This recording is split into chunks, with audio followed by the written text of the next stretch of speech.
Hi everyone, welcome back to the channel. Today we are going to learn how to create a smooth, natural bend on a vector stroke arm using control points. If you have ever wondered why your arm bends like a stick instead of an elbow, this trick will completely change the way you rig your characters. So let's see how it works. First, select the brush tool and choose a vector brush, or any brush with the brush mode set to vector stroke. Now draw the upper arm and lower arm using a single continuous stroke. I'll be using this hand I've already drawn, and I'll simply position it where it's needed. Next, select both arm and hands layers and group them together. To make the hand match the arms, I'll add a stroke effect to the vector stroke. Now let's rig the arm. Add 3 bones for upper arm, lower arm, and hands. Let's test the rig. The upper arm moves perfectly, but you'll notice that the elbow doesn't bend naturally.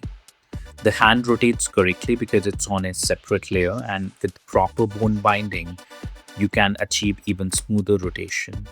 So how do you get a realistic bend? The answer is control points. First, select the vector stroke layer. Open the drawing layer menu and choose Create Vector Group. You'll now see a new layer with the same vector shape created below the original drawing layer. Select this new vector layer, then switch to the Path tool.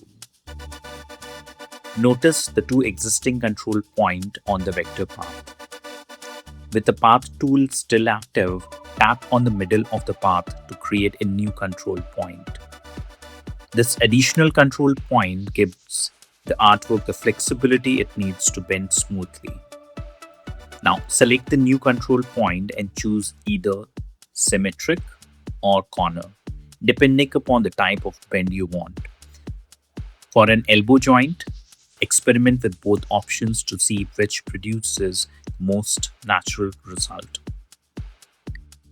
Now when you move the bones, you'll see that the arm bends much more naturally, giving your rig a clean and convincing elbow movement.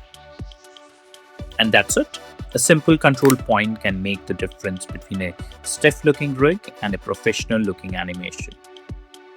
If you found this experiment useful, don't forget to like the video, subscribe for more tutorials, and let me know in the comments what you would like to see next. Thank you.